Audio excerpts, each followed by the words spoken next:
What's good, y'all? It's Scott Phoenix. And so recently I was able to do the nasty, right? So I got the Fuji, and I was talking about this in a couple of videos over the past couple months. Talked about it in my 90D review, about possibly going to the Fuji. This guy's really gonna hit our car. It's crazy. Anyway, so I was able to get it, man, and like, let's just run through. Like, this isn't really gonna be a review per se, but there will be a review once I feel like I have a solid understanding of like reviewable information. But like, this camera is sick, dude. Like, if you look at it real close, like here, that's that vintage stuff. Like, you know what that reminds me of? That reminds me of the cameras that are like in my mom's house, like in the cabinet. You know, like the ones that you play with when you're a kid and you just click and stuff. Like, I love that vintage texture to it. I like how it's like squared off at the top. Let me see if I can show you that now. I like how it's like squared off. All right, now see, the one thing I really do not like about this camera, if you can't tell right here, just like a little, let's show like the proportions in here. Like, I've got giant hands, okay? And like this, my hand like engulfs this camera. I love my 90D because it fits my palm pretty well. That kind of threw me aside, but the main reason that I'm actually making this video is for this reason, okay?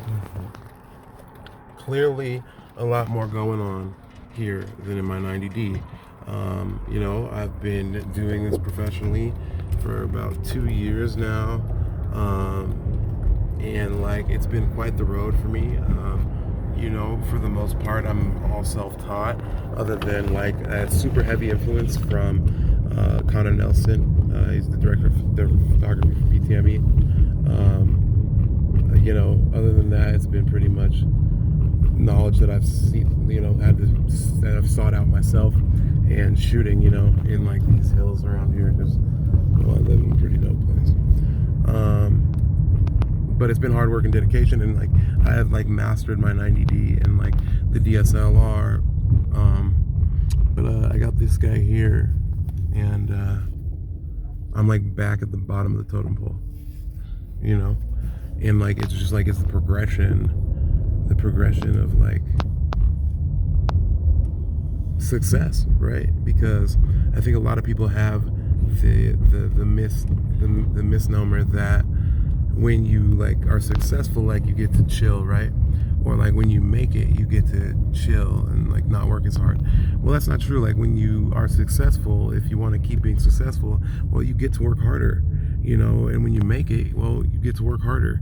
And it can be a bummer at first, you know, because like, I guess I kind of I tricked myself into thinking that I'd be able to just like really just exploit all of the opportunities with this camera.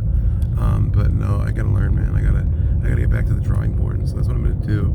And if you give me about a week, then I'll come to you guys with a sick ass review with a bunch of sick ass footage. Because one thing's for goddamn sure about this camera is it's the fucking tits.